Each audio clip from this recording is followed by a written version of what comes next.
Hello friends, good evening. Welcome to my channel Ankush Agrawal share market. Market as usual बहुत ज़्यादा boring है, लेकिन देखेंगे कोई भी तो बोलेंगे 200 point 300 point mid cap index चढ़ा कि स्मॉल कैप इंडेक्स चढ़ा, लेकिन बियॉन्ड डैट मेरे को कुछ नहीं लगता। मार्केट में बहुत ज़्यादा बोरिंग है, एकदम सुस्त है। और एक पॉइंट के बाद तो मार्केट को देखने का ही मन नहीं कर रहा है, क्योंकि सिलेक्टिव स्टॉक्स में तेज़ी है, सिलेक्टिव स्टॉक में डेली की गिरावट है। कंटिन्यूसली 2-3 महीना से जो स्टॉक गिर रहे हैं वो गिर ही रहे हैं, और कोई सा मोमेंटम आ भी रहा है तो 1-2 दिन के लिए टेम्परेरी टाइप का आ रहा है, फिर वही हाल हो जा रहा है। तो ऐसे वाली बात है कि दुख खत्म का है को नहीं होता, बे वाली बात हो जा रही है। लेकिन देखने की बात यह है कि दुख कब ख़त्म होगा। लेकिन फॉर द मोमेंट के लिए तो एक यूट्यूब में एक पोल भी निकाला गया था। तो पोल में 67% लोग का मानना ये था कि अभी बॉटम नहीं बना है, और 33% लोग बोले कि बॉटम बन चुका है। तो मेजॉरिटी लोग का मानना अभी भी है कि बॉटम नहीं बना है, लेकिन नो वन नोज़ क्या होगा। लेकिन अगर डिफरेंट प्रोस्पेक्टिव से देखें और डिफरेंट अगर शेयर के पॉइंट ऑफ व्यू देखें तो मार्केट समझ में आएगा। जैसे ओला इलेक्ट्रिक की अगर बात करेंगे तो मेरे को लगता है the bad news is keep following Ola Electric. Daily कुछ ना कुछ बैड न्यूज़ आ रहा है, लेकिन देखने की बात यह है कि इतना भी बैड न्यूज़ है क्या वो कि शेयर ऑल टाइम हाई से 70% डाउन है। क्योंकि आज ड्यूरिंग द वीकेंड एक न्यूज़ निकल गई कि रोजमर्टा करके एक कंपनी है जो कि व्हीकल रजिस्ट्रेशन का काम करती है, वो ओला के ऊपर एक आरोप लगाई है कि 20 करोड़ का वो पेमेंट का डिफ़ॉल्ट कर दिए हैं। जिसके वो में बोले, रिप्लाई में बोले ओला इलेक्ट्रिक वाले कि ऐसा कुछ नहीं है। तो इन दोनों के ऊपर बात चलेगी, लेकिन 20 crore is just a small amount, और 20 करोड़ के चलते 7% शेयर डाउन हो गया। तो देखना ये पड़ेगा कि बेयर मार्केट और बुल मार्केट में क्या फ़र्क होता है। मेरे को लगता है बेयर मार्केट देखता है बॉटम लाइन और बुल मार्केट देखता है टॉप लाइन। जब ओला इलेक्ट्रिक शेयर का जब डेब्यू हुआ, जब आईपीओ से सेकेंडरी मार्केट में जब लिस्ट हुआ, तो उस समय इसका ये था कि टॉप लाइन बहुत ही स्ट्रांग है, रेवेन्यू स्ट्रांग है, और नए नए मतलब प्रोडक्ट लॉन्च कर रहा है। तो उसका चलते मार्केट उसको वैल्यूएशन भी अच्छा दिया, और 76 का आईपीओ प्राइस वाला शेयर 76 में ही ओपन हुआ, और उसी दिन अपर सर्किट लगाया। लगातार 5 दिन तक सर्किट लगाते गया, और कुछ ही महीनों में 157 का ऑल टाइम हाई छू लिया। लेकिन धीरे धीरे स्लिप होते चले गया। मेन रीज़न था कि जो बैड न्यूज़ थे वो आते चले गए, गुड न्यूज़ का इम्पैक्ट हुआ नहीं। और फिर जब मोस्ट प्रोबेबली जब बेयर मार्केट स्टार्ट हुआ तो बेयर मार्केट खोजा प्रॉफिटेबिलिटी, और प्रॉफिटेबिलिटी इन लोग का दूर दूर तक अभी नहीं है।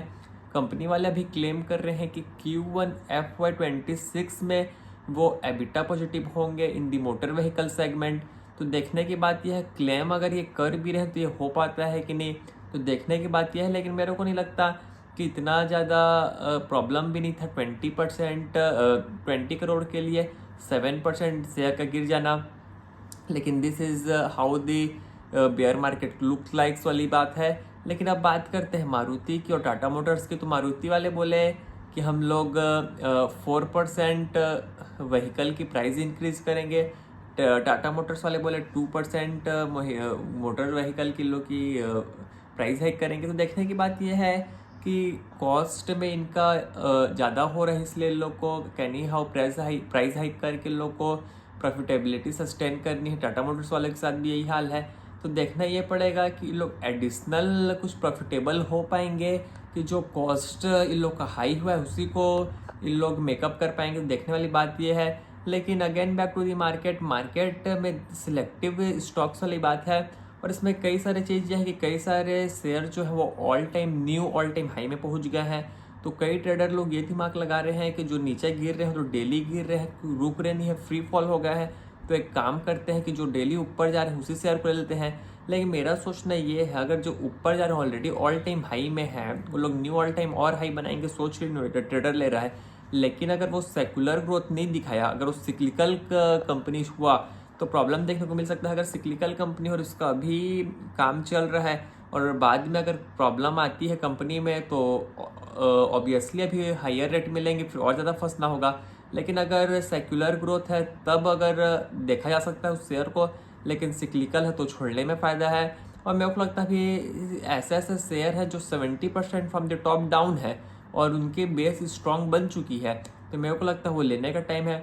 और इसमें एक और भी सोच मेरी पर्सनली है, जैसे ओला इलेक्ट्रिक जैसे शेयर है कि जो न्यू एज कंपनी है, कि जितने भी ये सब रिसेंटली आईपीओ वाले शेयर हैं, इन लोग अगर कुछ ना कुछ अगर सस्टेन करेंगे, अगर अपना बॉटम बना लेंगे, तो कहीं ना कहीं मार्केट में तेजी आना शुरू होगी। और वैसे अगर देखेंगे तो 0.4% निफ्टी चढ़ गया कि सेंसेक्स चढ़ गया, कोई मैटर नहीं करता, क्योंकि सुस्त दिख रहा है ओवरऑल मार्केट। और मार्केट मेरे को नहीं लग रहा कि अमेरिका से क्यों ले रहा है, क्योंकि फ्राइडे का बहुत ज़्यादा स्ट्रॉन्ग थे मार्केट, तो उसके बेस पे निफ्टी 50 सेंसेक्स पॉजिटिव इंडिकेट दिखाया, ओपनिंग में भी दिखाया। लेकिन ड्यूरिंग दी डे डाउ फ्यूचर नेस्डैक सुस्त थे, लेकिन उसका इम्पैक्ट देखने को नहीं मिला। तो मेरे को लग रहा है ओवरऑल मार्केट अपने ही मन से रिएक्ट करेगा, अपने ही फंडामेंटल पे रिएक्ट करेगा और अपने रिजल्ट पे रादर रिएक्ट करेगा। तो देखना ये पड़ेगा कि मार्केट आगे क्या करता है।